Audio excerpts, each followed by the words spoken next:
आपका स्वागत है स्टोरी यूनिवर्स में। माया दर्पण निर्मल वर्मा द्वारा रचित एक ऐसी कहानी है कि जीवन की गहराइयों में क्यों चले जाए। निर्मल वर्मा भारतीय साहित्य के प्रमुख स्तंभों में से एक ने अपनी कलम से जीवन के उन अदृश्य पहलुओं को सजीव कर दिया है जिन्हें हम अक्सर नजरअंदाज कर देते हैं। क्या कभी आपने सोचा है कि एक वीरान घर में भी कितनी कहानियां छुपी हो सकती हैं, या फिर कैसे एक बंजर भूमि पर खड़ी एक टूटी हुई इमारत आपकी अपनी यादों को झकझोर सकती है। माया दर्पण में तरन की कहानी ऐसी ही अनगिनत भावनाओं और यादों का दर्पण है। क्या तरन अपने भाई के पास जाकर सुकून पा सकेगी, या फिर दीवान साहब का अकेलापन उसे भी निगल जाएगा। निर्मल वर्मा की लेखनी ने इस कहानी में जिंदगी की उन तहों को उकेरा है जिन्हें हम समझने की कोशिश में अक्सर खुद से ही दूर चले जाते हैं। तरन, दीवान साहब और इंजीनियर बाबू की जिंदगियों के ताने बाने में उलझकर हम अपने ही सवालों के जवाब ढूंढने लगते हैं। तो चलिए शुरू करते हैं। अटैस्ट माया दर्पण कहानी। निर्मल वर्मा कहानी। छज्जे पर भूरी जलती रेत की परतें जम गई हैं। हवा चलने पर अलसाए से धूल कण धूप में झिलमिल से नाचते रहते हैं। लड्ढई के दिनों में जो बैरक बनाए गए थे वे अब उखाड़े जा रहे हैं। रेत और मलबे के ढूं ऐसे खड्डे हैं मानो कच्ची सड़क के माथे पर गोमदे निकल आए हों। खिड़की से सब कुछ दिखता है। दिन और शाम के बीच कितने विचित्र रंगों की छायाएं टीलों पर फिसलती रहती हैं। दूर से निरंतर सुनाई देता है पत्थर तोड़ने की मशीन का शोर, दैत्य के गुर्राटों की तरह। घुर्र घुर्र घुर्र। दोपहर की नींद के कच्चे कगारों पर ये आवाजें हल्की लहरों जैसी थप थप टकराती हैं। तरन अकबकाकर जाग गई। हाथ माथे पर गया तो लगा पसीने की बूंदों पर बाल चिपक गए हैं। बिंदी की रोली दोनों भौहों के बीच फैल गई है। उसे लगा मानो वह अब तक जाग रही थी। सचमुच जागने पर पता चला था कि सोते समय भी वह यही बराबर सोच रही थी। दोपहर की नींद जो ठहरी, आधी आंखों में आधी बाहर। आंखें धोई, बिंदी पोंछ दी, पंप के पानी को चुल्लू में लेकर आंखों में छिट ढका। गुसलखाने की खुली खिड़की से मैदान का वह हिस्सा दिखता था जहां बैरकों को ढाया जा रहा था। आधी टूटी इमारतें सूखे भग्न कंकालों सी खदी थीं। सूखी रेत के कण तिथिरी धूप में मोतियों से झिलमिला उठते थे। तरन को लगा मानो उसके दांतों के भीतर भी रेत चरमरा रही हो। देख तो तरन, बाबू उठ गए हों तो हुक्का उनके कमरे में रखा। बुआ ने रसोई से सटी कोठरी से आवाज दी। इतनी उम्र में भी बुआ को सब कुछ याद रहता है। लगता है जैसे उठते बैठते सोते जागते उनकी चेतना की डोर बाबू की दिनचर्या से जुड़ी रहती है। अपनी कोठरी की देहरी पर ऊँघती रहती हैं बुआ, आसपास के कार्यकलाप से सर्वथा निर्लिप्त। इस पर भी उन्हें बाबू की हर जरूरत का आभास कैसे हो जाता है। तरन के लिए यही सबसे बड़ा आश्चर्य है। शाम होते ही दीवान साहब अधीर आतुरता से मेहमानों की प्रतीक्षा करने लगते हैं। थोड़ी देर के लिए कुछ दूर छोटी लाइन के स्टेशन पर टहलने निकलते हैं तो भी जल्दी वापस लौट आते हैं ताकि कोई अचानक उनकी अनुपस्थिति में घर न आ जाए। आते ही बुआ से पूछते हैं कि उनके पीछे कोई आया तो नहीं था। बुआ हान के अलावा कोई उत्तर नहीं दे पाती। बरसों बाद आज भी उन्हें दीवान साहब से विचित्र अज्ञात सा भय लगा रहता है। छोटी थी तो भी भाई के सामने सिर झुका रहता था। विधवा होने पर दीवान साहब ने कुछ रुपये महीने बांध दिए थे। अब इस उम्र में मालकिन के न रहने पर आई हैं, वह भी इसलिए कि इतने बड़े घर में तरन अकेली है। तरन न होती तो क्षण भर के लिए भी उनका इस उजादा अकेले घर में रहना दूभर हो जाता। धूप मिटते ही बरामदे में जमघट लग जाता है। सरकारी सुपरवाइजर मिस्टर दास से लेकर बड़े ठेकेदार मेहरचंद तक काम खत्म होने पर दीवान साहब के बरामदे में कुछ देर के लिए सुस्ताने आ बैठते हैं। और है भी क्या इस उजादा बस्ती में जहां दिन की थकान उतारी जा सके। अहीरों के मिट्टी के झोंपड़े, इक्की दुक्की पान बीधी की दुकानें, ढाबे और ऊपर टीले पर काल भैरव का मंदिर। ले देकर एक दीवान साहब का ही तो घर है जहां दूर शहरों से आए प्रवासी भद्र लोग घड्डी दो घड्डी हंस बोलकर जी हल्का कर लेते हैं। देख तो तरन, जरा चिलम तो भर लाना दास बाबू के लिए। दरवाजे की ओर मुंह मोड़ कर बाबू ने कहा। उनके चेहरे की मुस्कान में अब ऊब का भाव डूबने लगा था। दास बाबू आए हैं तो और लोग भी आते होंगे। आज इतनी देर कैसे हो गई? भोंपू तो कब का बज चुका। दास बाबू का थुलथुल गेंद सा शरीर आराम कुर्सी में ढस गया। बोले, तो नकली पीले दांत कटकटा गए। नहर पार जमीन देखने गया था। वापस लौटते हुए नया पेट्रोल पंप देखने रुक गया। अब यहां पेट्रोल की दिक्कत नहीं रहेगी दीवान साहब। तरण भीतर से हुक्का लेकर आई तो दास बाबू सिमट गए अपने में। 50 से ऊपर उनकी उम्र लांघ गई है, किंतु किसी स्त्री के सामने आज भी घबरा से जाते हैं। तरण के पांव पीछे मुद्दे तो वह तनिक स्वस्थ हुए। गले को साफ किया, फिर भी जब बोले तो आवाज खंखारती रही। कुछ दिनों के लिए हरिद्वार ऋषिकेश क्यों नहीं घूम आते दीवान साहब? न हो, बिटिया का मन ही बहल जाएगा। दिन रात अकेले में क्या ऊब नहीं जाती होगी। दास बाबू तरण का नाम नहीं ले पाते। वह जरा उम्र में छोटी होती तो उसके सम्मुख इतना घना सा संकोच न घिराता। जरा उम्र में छोटी होती तो नाम सहज स्वाभाविक हो जाता। किंतु इन दो सीधी स्पष्ट सीमाओं के बीच आयु की धुरी समय के जिस दलदल में फंसी रह गई है, उम्र जहां न बढ़ती है न घटती है, उसे क्या कहकर संबोधित करें, दास बाबू कभी समझ नहीं पाते। बाबू कुछ भी न कहकर चुप बैठे रहे। वह अपने इन मित्रों से हंस बोल लेते हैं, यह बात और है, किंतु मन में हमेशा उन्हें अपने से छोटा समझते हैं। इतनी घनिष्ठता के बावजूद उन्होंने अपने और दूसरों के बीच कहीं एक लकीर खींच रखी है, जिसे उल्लंघन करने का दुस्साहस कोई भी नहीं कर पाता। तरण के पांव, जो दास बाबू की बात पर सहसा देहरी पर ठिठक गए थे, फिर आगे बढ़ गए। दूसरे कमरे में बुआ पुराने कपड्ढे सी रही थीं। उनकी आंख बचाकर वह अपने कमरे में चली आई। दरवाजा बंद करके भी देर तक दरवाजे के आगे खड़ी रही। बरामदे की आवाजों को नहीं सुनती, सुनती है उस निर्भेद्य मौन को जो सारे घर में छाया है, जिसके भीतर ये आवाजें पर आई, अपरिचित भयावह सी जान पद्धति है। खिद्दकी से बरामदा दिखता है। जब किसी शाम बाबू के मित्र नहीं आते तो वह अकेले आंखें मूंदे कुर्सी पर बैठे रहते हैं। ऐसे क्षणों में कितना गहन सा मौन बाबू के इर्द गिर्द घिर जाता है। उसने कई बार सोचा है कि ऐसे में वह बरामदे में उनके पास जाकर बैठ जाए, इधर उधर की बातें करे। आखिर इस घर में अब वे दो ही तो रह गए हैं जो विगत दिनों की स्मृतियों में एक दूसरे के साझीदार हो सकें। किंतु इतने पर भी कभी पांव नहीं उठते।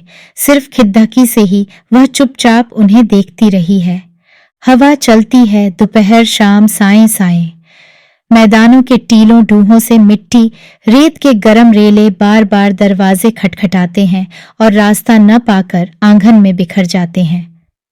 कभी कभी सड्ड छक को समतल बनाने के लिए बारूद से चट्टानों को फोड़ा जाता। विस्फोट होते ही कंपकपाता सा धमाका होता। आर पार धरती हिल जाती। दूर दूर तक खतरे की लाल झंडियां हवा में लहराती रहती। ऊँघती हुई तरण अचानक अचकचा कर चौंक सी गई, मानो किसी ने झटका देकर उसे झिंझोड़ा दिया हो। शाम का बुझा बुझा सा पीलापन चुपके से सारे मैदान में फैल गया था। बुआ कमरे में आई। उसे खिद्दकी के पास ऊँघते देखा तो जिद्दक कर कहा, कितनी बार कहा है दोनों वक्त मिलते समय अंधेरे कमरे में नहीं बैठते। शंभू को लेकर तनिक बाहर क्यों नहीं घूम आती। किंतु उसी समय सीढ़ियों पर भारी पदचाप सुनाई दी। तरण की आंखें अनायास खिद्दकी की ओर उठ गईं। इंजीनियर बाबू आए थे। यह इंजीनियर बाबू भी अजीब हैं। इस तरह धाम धाम करते आते हैं कि सारा घर हिल उठता है। 4-5 महीने पहले इधर सरकारी आर्किटेक्ट होकर आए थे, किंतु यहाँ सब उन्हें इंजीनियर बाबू के नाम से ही संबोधित करते हैं। उनकी चाल ढाल और बातचीत से ऐसा जान पर डसता है मानो बरसों से यहाँ रहते आए हों।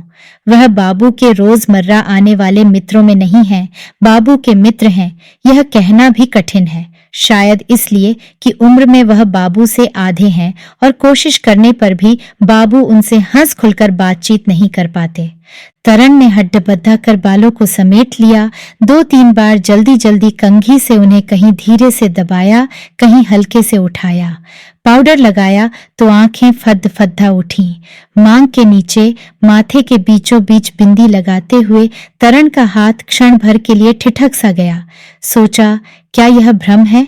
न, अपने लिए उसे कोई भ्रम नहीं था। चेहरे का आकर्षण चाहे जिसमें जैसा होता हो, वह जानती थी कि उसमें नहीं है। उसके लिए अब मन क्लांत नहीं होता।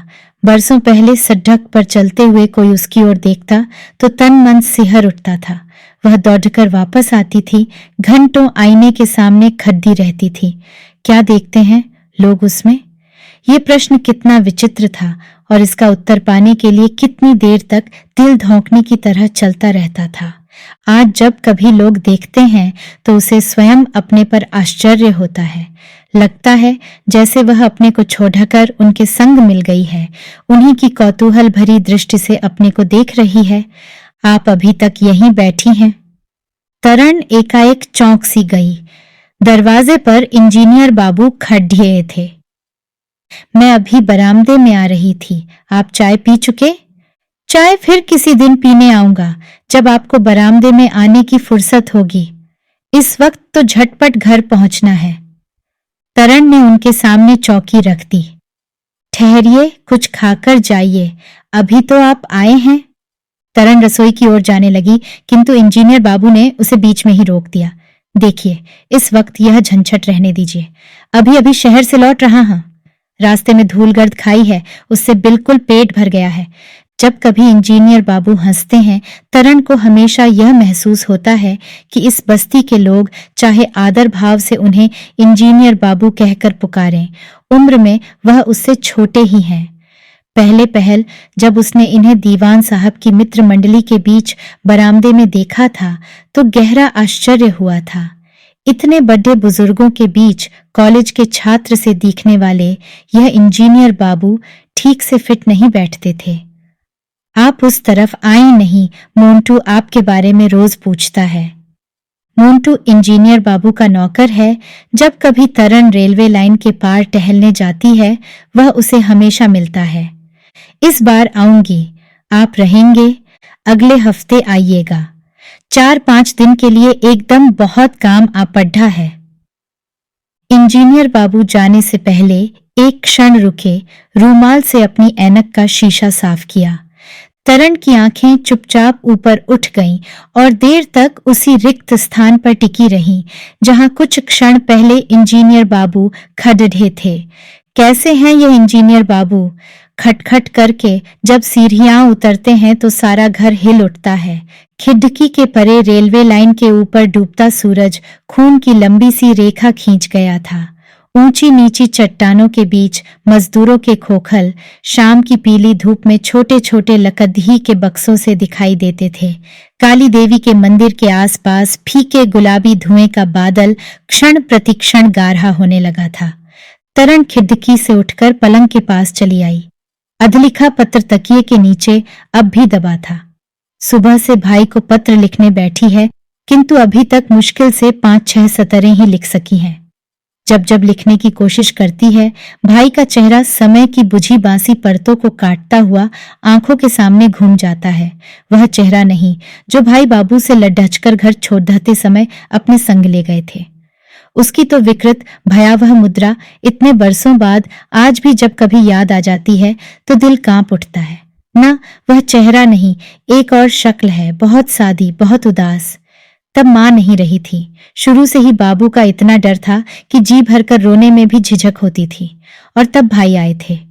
देखती नहीं, तरन, बाबू कितने अकेले रह गए हैं। उन्होंने कांपते होठों से कहा था, हमें उनके संग रहना होगा। कुछ दिनों में फिर सब कुछ पहले जैसा ही हो जाएगा। और आज तरन सोचती है, कहाँ हो पाया सब कुछ पहले जैसा। उन दिनों वह काफी छोटी थी। भाई क्यों चले गए और बाबू उन्हें क्यों नहीं रोक पाए, तब कुछ भी समझ में नहीं आया था। आज लगता है माँ एक कड्ढी थी परिवार और बाबू के बीच। उनके जाते ही वे एक घर में रहते हुए भी सहसा एक दूसरे के लिए अजनबी से बन गए थे। बुआ उसे भोजन के लिए बुलाने आई। तरन के हाथ में कागज देखकर पूछा, क्या कोई चिट्ठी आई है? भाई को लिख रही थी, कल से उनका पत्र आया, पढ़ी डीहा है। क्या कुछ आने के लिए लिखा है? लिखा है कुछ दिनों के लिए मैं उनके पास चली जाऊं। क्यों बुआ, चली जाऊं तो कैसा रहेगा? बुआ विस्मय से आंखें फाड़ते हुए तरण को देखती रहीं। इतनी दूर आसाम तरण अकेली जाएगी, इसकी कल्पना करना भी पागलपन लगता है। बहन के लिए इतनी मोह ममता होती तो इतने बरसों में क्या एक बार भी वह देखने नहीं आता? बुआ बोली, बाप से लड़ गई है तो क्या सबसे किनारा कर लेना चाहिए? दमा के कारण बुआ से अधिक नहीं बोला जाता।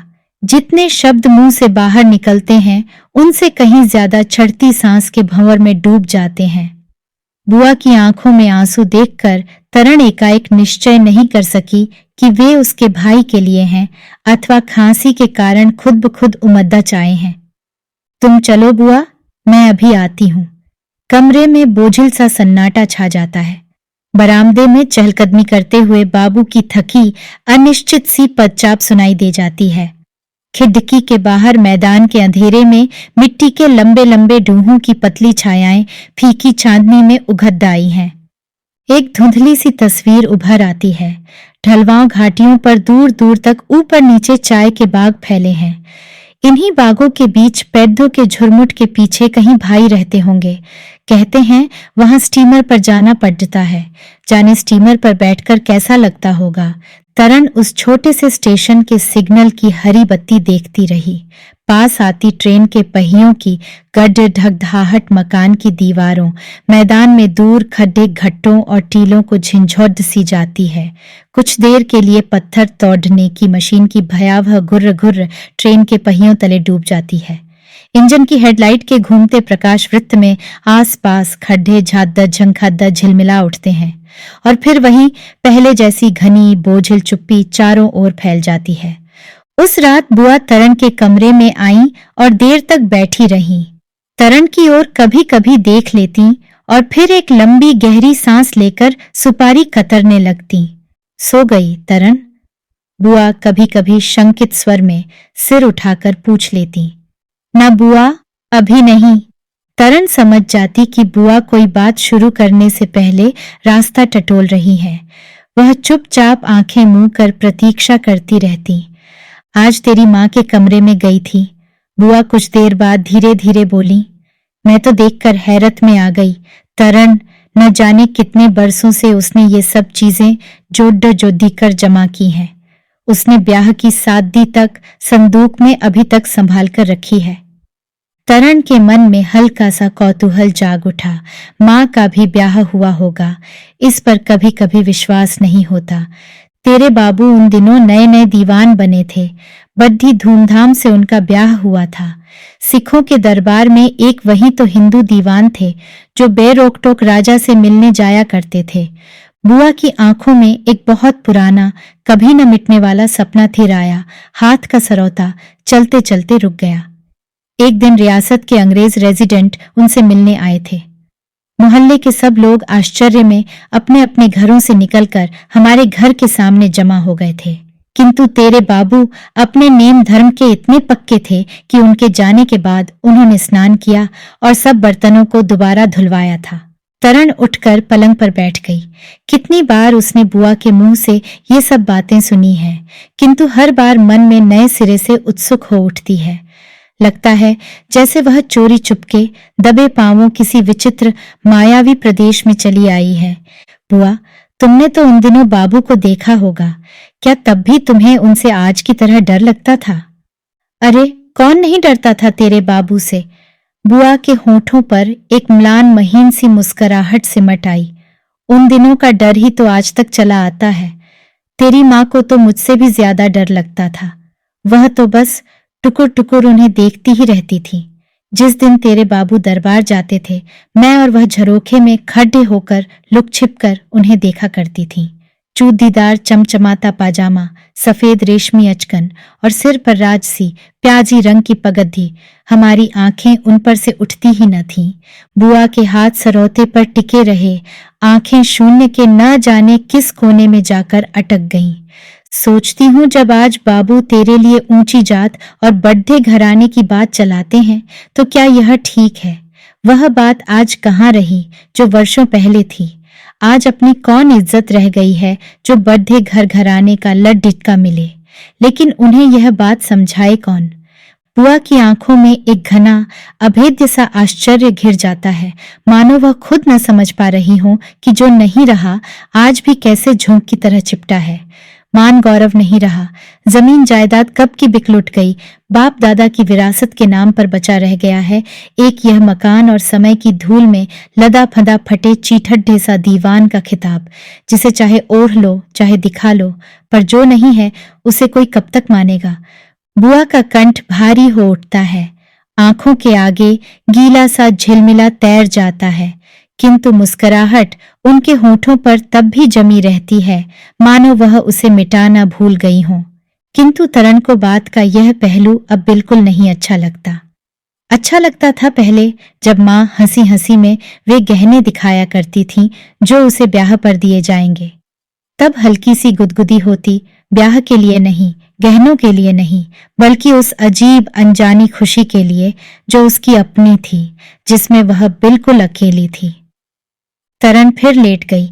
खिड़की से सिग्नल की लाल बत्ती दिखती है दूर अंधेरे में। नहर के पीछे बैरक है जिन पर रात चुपचाप झुकाई है। इन्हीं बैरकों की किसी संकरी अंधेरी कोठरी में इंजीनियर बाबू रहते होंगे, तरन ने सोचा और आंखें मूंद ली। उस पल उसे कुछ भी महसूस नहीं हुआ। यह भी याद नहीं रहा कि बुआ ने उससे कुछ कहा है। टांगों पर एक हल्की मीठी सी थकान उतर आई। बरसों पहले की एक धुंधली सी अनुभूति कहीं भीतर धीमे से उमड़ आई है। लगता है जैसे वह टब के पानी में अपनी नंगी देह पसारे लेटी है। बीच में कुछ भी नहीं है, कोई भी घटना नहीं घटी है। जो बीता है, जो कुछ भी घटा बढ़ा है, वह सब पानी के ऊपर है। सो गई तरन? बुआ ने पूछा। इस बार तरन स्वयं निश्चय नहीं कर सकी कि वह नींद के इस तरफ है या दूसरी तरफ। पानी के ऊपर छायाएं तिरती हैं, किंतु उसके नीच कितना ढेर सा मौन बिखरा है। फिर अनेक दिन ऐसे आते हैं जब दीवान साहब अपने कमरे से बाहर नहीं निकलते। बरामदा सूना पद्धा रहता। खाली कुर्सियों पर सूखी गरम रेत और चूने की परतें इकट्ठी होती रहती। बुआ कई बार बाबू के कमरे तक गई हैं और चुपचाप वापस लौट आई हैं। खाना भी वह अपने कमरे में मंगवा लेते। आते जाते कभी सामने पड़ी डीडीएच जाती थी तो देखते भी नहीं, देख भी लेते तो इस तरह से मानो उसे पहचान पाने में दुविधा हो रही हो। उनकी कोशिश यही रहती कि जहां वह बैठी हो वहां न जाना हो। अकस्मात मुठभेद भी हो जाए तो दूसरी तरफ देखने लगे या रास्ता बचाकर निकल जाए। तरन समझती है बाबू उससे दूर दूर क्यों रहने लगे हैं, क्यों घर में तनाव रहने लगा है। पहले बहुत दिन गुस्सा आता था, अब वह भी नहीं आता।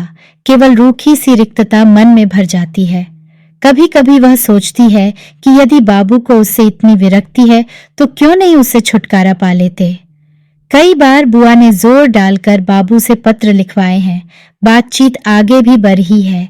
उसकी फोटो और जन्म पत्री बाहर भेजी गई है, किंतु हर बार बीच में ही सब कुछ रुक जाता है। क्यों रुक जाता है, आज तक तरन की समझ में नहीं आया है। आज भी तरन जब उस रात की घटना सोचती है तो सारी देह में झुरझुरी सी दौड़ जाती है। उस रोज आधी रात से कुछ पहले बुआ उसके कमरे में आई थी। वह जाग रही थी। अंधेरे में बुआ की पदचाप धीरे धीरे उसके पलंग के पास सरकती सुनाई दी थी। वह सांस रोके लेटी रही थी। बुआ, तुम हो? बुआ का स्वर कांप रहा था। तूने कुछ सुना? तरन उठकर बैठ गई। आंखें फाड़ते हुए अंधेरे में धुएं की काली छाया को देखा। क्या बात है बुआ? मुझसे अब इस घर में नहीं रहा जाएगा। क्या बात है बुआ? कहना अब कुछ बाकी रहा है तरन? बुआ का गला रूंधा सा गया। तरन स्तब्ध आंखों से अंधेरे के उस भाग को देखती रही जहां बुआ खद्दी थी। तुमसे कुछ बात हुई थी? तरन ने पूछा। मैं तो कमरे में ही बैठी रही थी, वह खुद आए थे। मैं कहती हूँ कि जो कुछ उन्हें कहना है तुझसे क्यों नहीं कहते? तू अब बच्ची तो नहीं रही, नाहक मुझे बीच में क्यों घसीटते हैं? क्या कहते थे बुआ? तरन के स्वर में एक अजीब सा खोखलापन उभर आया। उनकी बात मुझे कुछ समझ में नहीं आती। कहते थे माँ के सामने सब कुछ हो जाता तो ठीक रहता। फिर देर तक चुपचाप कमरे में घूमते रहे। मैंने मौका देखकर कहा कि ऊंचे खानदान को लेकर आजकल कौन बैठा रहता है। अच्छा लड़का मिले तो सब कुछ है। लेकिन मेरी बात सुनते ही वह 1 मिनट भी कमरे में नहीं ठहरे। तेजी से अपने कमरे में गए और फटाक से दरवाजा बंद कर लिया। कुछ देर बाद जब बाहर आए तो एकाएक उन्हें पहचान नहीं सकी। आंखें सुर्ख हो रही थीं, माथे पर बाल बिखरे थे। तेरी माँ के मरने के बाद मैंने उन्हें कभी इस रूप में नहीं देखा। हाथ में एक पोटली थी जो उन्होंने मेरे सामने फेंक दी। इसकी माँ के गहने इसमें रखे हैं, इन्हें लेकर वह जहां जाना चाहे चली जाए। लड़का चला गया तो मर नहीं गया, ये चली जाएगी तो भी मुझे कुछ नहीं होगा। मैं तो भौचक्की रह गई। तरन, क्या अपनी लड़की के लिए कोई ऐसे कहता है? उस रात बुआ का प्रश्न अंधेरे में भटकता रहा था। वह कुछ भी नहीं समझ पाई थी कि बाबू उससे क्या चाहते हैं। उसे अपने से ही डर लगने लगा था। लगा जैसे बाबू को उस पर संदेह है, मानो वह भी भाई की तरह किसी न किसी दिन उन्हें धोखा देकर चली जाएगी। पहले उसने कभी ऐसा नहीं सोचा था, किंतु उस रात बाबू के संदेह ने उसके मन को भी अस्थिर कर दिया। क्या सचमुच वह इस घर में रहना चाहती है? उसने बार बार अपने से पूछा था और उसे लगा था कि शायद बाबू का संदेह सही हो। शायद उसे उस घर से, घर के साईं साईं करते कमरों से डर लगता है जिसे आज तक वह छिपाती आई है। क्या यह सच है? ये कैसा प्रश्न था, सीधा सादा सहज, किंतु उन हजारों प्रश्नों में एक जिनका शायद कोई उत्तर नहीं होता। तरन यह नहीं जानती थी और तभी वह रात भर तकिए में मुंह छिपाकर थर थर कांपती रही थी। उस रात तरन ने अचानक निश्चय कर लिया कि वह कुछ दिनों के लिए भाई के पास जाकर रहेगी। दूसरे दिन चाहने पर भी तरन बाबू से अपने जाने की बात कहने का साहस न कर पाई। कई बार उनके कमरे तक गई, किंतु बिना कुछ कहे सुने उल्टे पांव वापस लौट आई। उसे बाबू से एक विचित्र सा भय लगता था जिसे मिटाना कभी संभव नहीं हो पाता। उसने बुआ से कहा कि वह बाबू से जाकर कह दे। बुआ विस्मित सी उसकी ओर देखती रही थीं, किंतु बाद में जब उन्होंने उस पर विचार किया तो लगा कि शायद तरन का चले जाना ही बेहतर है। उस शाम बाबू ने उसे अपने कमरे में बुलाया था। दरवाजे की देहरी पर तरन के पांव सहसा ठिठक गए थे, सांस घुटने सी लगी थी। आ जाओ, इधर बैठो, बाबू का भारी धीमा सा स्वर सुनाई दिया। दीवार के संग तकिए का सहारा लेकर बाबू बैठे थे, चुप निश्चल। एक बार विचार आया कि जैसे वह दबे पांव आई है वैसे ही वापस लौट जाए, किंतु उसके पांव फर्श से चिपके रहे। सुना है तुम कुछ दिनों के लिए बाहर जाना चाहती हो। तरन चुपचाप बैठी रही। उसे लगा मानो बाबू भाई का नाम उसके सामने नहीं लेना चाहते। उसने कभी बाबू के मुंह से भाई की चर्चा करते नहीं सुना। जब कभी उसकी चिट्ठी आती है, बाबू बिना पढ़े उसे उसके पास भिजवा देते हैं। यहां मन नहीं लगता तरन? बाबू के स्वर में एक निरीह अबोध सी जिज्ञासा थी, मानो उन्होंने पहली बार इस संबंध में सोचा हो। तरन की आंखें एक पल के लिए ऊपर उठीं। उसके भीतर एक अजीब सी उथल पुथल होने लगी। शायद बाबू उसे रोक लेंगे, शायद उसके बिना उन्हें भी अकेलापन महसूस होता होगा। उसका दिल तेजी से धड़कने लगा। यदि एक बार भी बाबू उसे रुकने के लिए कहेंगे तो वह एकदम अपना इरादा बदल देगी, फिर जाने का प्रश्न ही नहीं उठता। किंतु बाबू चुप बैठे रहे। तरन की आंखें नीचे झुक गईं। कमरे की नीरवता फिर बोझिल सी बनाई। अच्छा है, जाना चाहती हो तो चली जाओ, मेरी ओर से चिंता मत करना। बाबू का स्वर बिल्कुल स्थिर और भावहीन था। कमरे से बाहर जाते हुए तरन के पांव एक बार देहरी पर ठिठके थे। सोचा था शायद बाबू कुछ कहेंगे, किंतु कमरे में सन्नाटा घिरा रहा।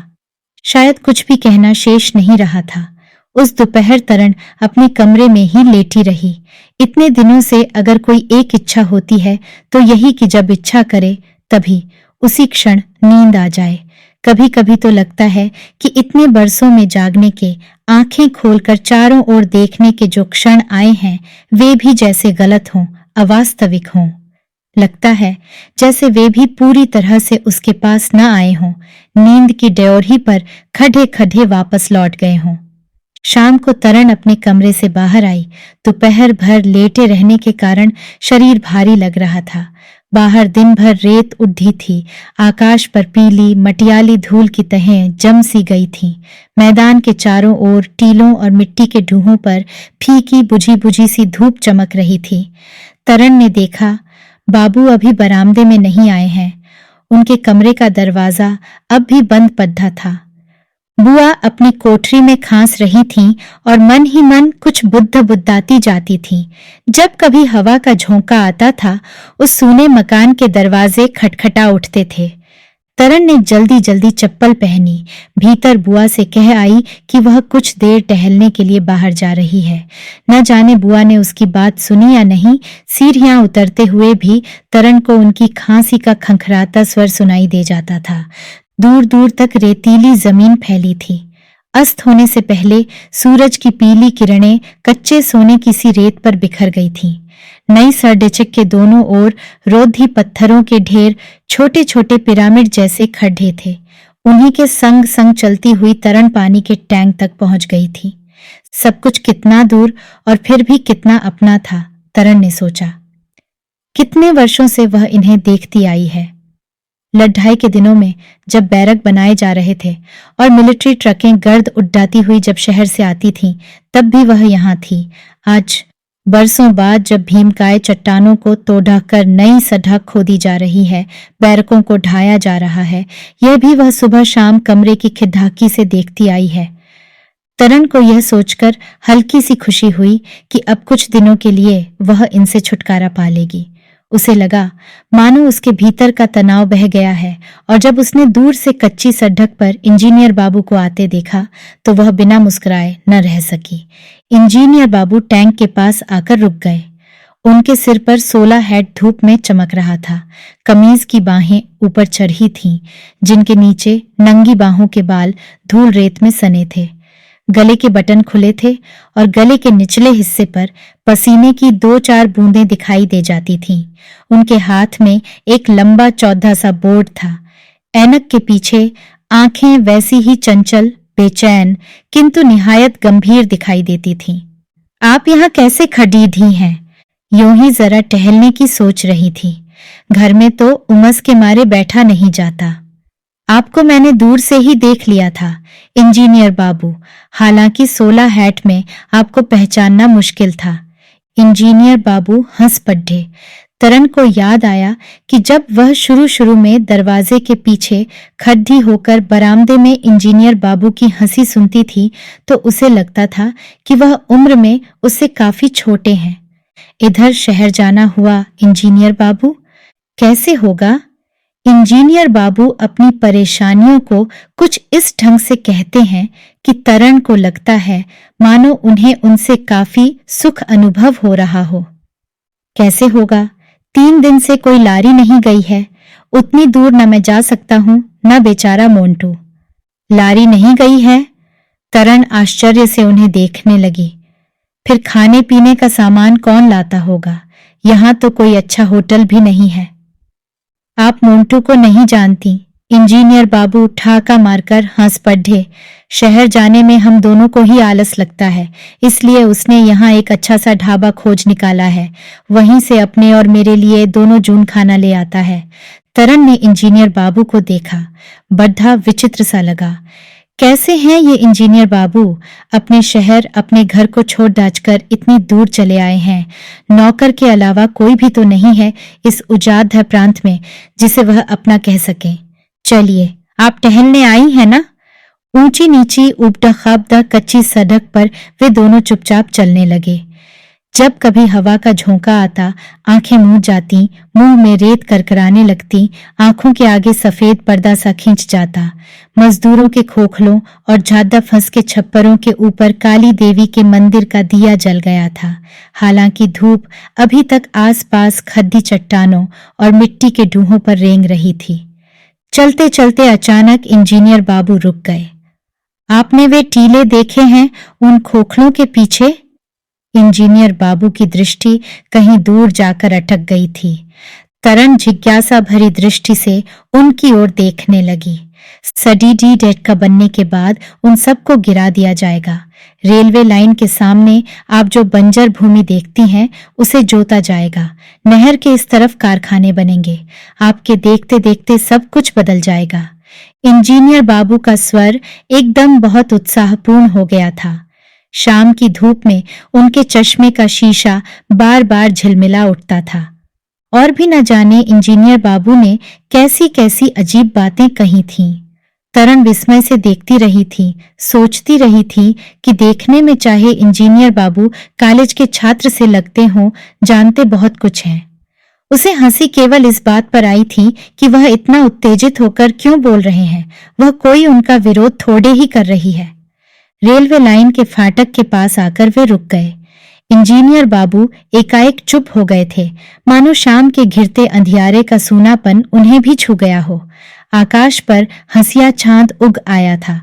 टीलों की ऊंची नीची रेखाएं जो दोपहर के समय तीखी और सख्त दिखाई देती थीं, संध्या के फीके आलोक में बेहद नरम और हल्की पडीडी एच गई थीं, मानो अपना अलगाव छोड़ कर वे चुप एक दूसरे के पास सरक आई हों। इंजीनियर बाबू, आप कभी आसाम गए हैं? आसाम? नहीं तो? क्यों, वहां क्या है? कुछ नहीं, ऐसे ही याद आ गया। वहां हमारे भाई रहते हैं, आप ही की उम्र के हैं। ओह! इंजीनियर बाबू चुपचाप दूसरी ओर देखने लगे थे। तरन को यहां से लौट जाना था, किंतु वह चुपचाप खड़ी रही थी। हवा का वेग अचानक कम हो गया था। पानी के टैंक के पीछे छोटे छोटे घरों की नीली छतें शाम की ढलती धूप में चमक रही थीं। अब आप वापस लौट जाइए, अंधेरा होने लगा है। कहिए तो मोंटू को साथ भेज दूं? नहीं, मैं चली जाऊंगी, दूर ही कितना है। इंजीनियर बाबू रेल की पटरी पार करके धीरे धीरे मैदान की दूसरी ओर चलने लगे थे। तरन देर तक उनकी ओर देखती रही। डूबते सूरज के रंग का अंतिम आभास भी मिटने लगा था। वापस लौटते हुए तरन एक बार रुकी थी। उसे लगा था जैसे बरसों बाद उसके पास एक रहस्यमय अनिर्वचनीय सुख आया है। चारों ओर घिरते अंधकार की स्निग्ध छाया के बीच उसे अपनी सब चिंताएं निरर्थक सी जान पड़ी थीं। वह समझ न पाई कि उसे अब तक जो इतना डर लगता रहा था वह किस लिए था, किससे था। जिंदगी में केवल एक बार जीना होता है और उसे उसके अलावा कोई और नहीं जिएगा। इंजीनियर बाबू को ही देखो, अपना घर बार छोड़ ढकर इतनी दूर आए हैं, भला किस लिए? उन्हें कैसा लगता होगा? मैदान के अंधेरे उबड़-खाबड़ रास्ते पर चलते हुए तरन को लगा था जैसे बीते बरसों का बासीपन धुल गया है। उसकी नस नस में आनंद की लहर दौड़ गई थी। नहीं, अब वह इस घर में कभी वापस नहीं आएगी। वह अपनी जिंदगी स्वयं जिएगी। उसे यहाँ अब रहने के लिए किसी का मोह पीछे नहीं खींचेगा। सीढ़ियां चढ़ते हुए तरन ने ऊपर देखा। बरामदे में निपट अंधेरा था। सारे घर में सन्नाटा फैला था। केवल रसोई की बत्ती जल रही थी, जिसकी रोशनी की एक धूमिल फीकी सी रेखा बाबू के कमरे के दरवाजे पर खिंचाई थी। दरवाजा खुला था। तरन का दिल तेजी से धड़कने लगा। क्या बाबू अकेले अंधेरे कमरे में बैठे हैं? वह दबे पांव दरवाजे के पास गई, कांपते हाथों से दरवाजे को हल्के से पीछे ठेल दिया। आंखें अंधेरे में पहले कुछ भी न पकड़ पाईं, इधर उधर भटकती रहीं। फिर एक कोने में वे सहसा ठहर गईं। एकटक देखती रही तरन। निद्रा में चलते मरीज की तरह बाबू कमरे में घूम रहे थे। कभी कभी अकस्मात कमरे के बीच खड़ीडीढ़े हो जाते थे, मानो किसी भूली हुई चीज को याद कर रहे हों। फिर अचानक उनके पांव मुड़ जाते और वह कोने की ताक में रखी हुई बरसों पुरानी तस्वीर के सामने आ खड़े होते। उभरी हुई नीली नसों से भरे कांपते बूढ़े हाथों से वह फ्रेम पर जमी हुई धूल की परतों को साफ करते। धूल कहाँ साफ हो पाती है, केवल उनकी अंगुलियों की छाप तस्वीर के पुराने जर्द शीशे पर उभर आती है। कोई शक्ल है जो व्यतीत के धूमिल पर्दे पर दिए की लौ सी झिलमिला जाती है। जॉर्ज पंचम का सिल्वर जुबली के समारोह के अवसर पर बरसों पहले जो फोटो लिया गया था, बाबू मंत्रमुग्ध होकर अपलक उसे देख रहे थे। रियासत के अंग्रेजी रेजिडेंट और अन्य राज्याधिकारियों के बीच जहां दीवान साहब बैठे हैं, फोटो के उस कोने पर बाबू की आंखें स्थिर स्तंभित सी जमी रह गई हैं, मानो वह अपने को ही पहचान पाने का प्रयास कर रहे हों। क्षण भर के लिए भ्रम होता है, क्या बाबू सचमुच वहां है जहां खडीढ़े दिखते हैं? क्या इस गद्दी उनके संग कोई नहीं है? दरवाजे के पास दीवार से सटकर तरन पत्थर सी खड़ी रही। आंखों पर एकाएक विश्वास नहीं हुआ। पहली बार तरन ने बुढ़ापे को ऐसी निरावृत अवस्था में देखा था और वह बिना हिले डुले सुन्न सी खड़ी रही थी। बाबू के रूखे सफेद बाल, पतले लकड़ी से हाथों पर नीली नसें, चेहरे की असंख्य उदास झुर्रियां, क्या यह सब कुछ उसकी आंखों के सामने उसके देखते देखते हो गया है? बाबू! तरन के होंठ फडफडा उठे। वह अंधेरे कमरे में बाबू के सामने आकर खड़ी हो गई। जीवन में पहली बार उसने बाबू के इतने निकट जाने का साहस किया था। बाबू ने धीरे से सिर ऊपर उठाया, तरन को देखा और देखते रहे। तुम यहां क्यों आई तरन? उनका गला भर्रा सा आया, आंखों में कातरता छलछला उठी। तरन कमरे से बाहर चली आई। देर तक अंधेरे बरामदे में खड़ी रही। एक भयावह सा विचार उसके मस्तिष्क में धीरे धीरे रेंगता रहा। बाबू उसे कभी नहीं छोड़ देंगे और वह उनसे कभी अलग नहीं हो सकेगी। वह अकेली रहेगी, किंतु बाबू की छाया से बंधी हुई, और बाबू का अकेलापन हमेशा जिंदगी भर उससे जुद्ध कर रहेगा। वह क्षण जो आज शाम आया था रेलवे लाइन के सामने, जब वह इंजीनियर बाबू के संग खड़ी थी, वह शायद गलत था। अपने संबंध में एक सुखद भ्रम से अधिक कुछ नहीं। वह क्षण फिर उसके जीवन में कभी नहीं आएगा। रात भर बुआ के कमरे में खांसने का स्वर सुनाई देता रहा। आधी रात के समय तरन बाबू के कमरे तक गई थी और न जाने कितनी देर तक अंधेरे में दरवाजे से सटकर खड़ी ही रही थी। उसे लगा था मानो माँ उस रात दोबारा मर गई हो, और जो आंसू बचपन में नहीं बह सके थे, वे इतने बरसों से इसी रात की प्रतीक्षा कर रहे थे। अपने कमरे में वापस आकर तरन चुपचाप खुली खिड़की के आगे खड़ी रही थी। दूर दूर तक मैदान में फीकी सी चांदनी बिखरी थी। रेलवे लाइन के परे 3-4 बत्तियां टिमटिमा रही थीं। इन्हीं के आसपास कहीं इंजीनियर बाबू रहते होंगे, तरन ने सोचा। उसे उस क्षण इंजीनियर बाबू की बात याद हो आई कि कुछ वर्षों में सब कुछ बदल जाएगा। क्या इंजीनियर बाबू सच कह रहे थे? क्या सचमुच सब बदल जाएगा? और तरन के होठों पर एक रूखी सी मुस्कुराहट फैल गई थी। खिड़की से हटकर तरन अपने पलंग पर लेट गई। थकान के मारे पलकें भारी हो गई थीं, फिर भी देर तक सोना नहीं हो सका। एक बार बीच में कच्ची नींद का हल्का सा झोंका आया था तो लगा था जैसे सामने भाई खड़े हों। वैसी ही शक्ल थी, वही उदास सी आंखें। और तरन देर तक भाई के बारे में सोचती रही थी। कितने बरसों से उन्हें नहीं देखा है। अब तक तो शायद वह बिल्कुल बदल गए होंगे। एक धुंधली सी तस्वीर आंखों के सामने उभर जाती है। कहीं बहुत दूर चाय के बागों के झुरमुट में उनका बंगला छिपा होगा। कहते हैं वहां स्टीमर पर जाना पड़ता है। न जाने स्टीमर में बैठकर कैसा लगता होगा।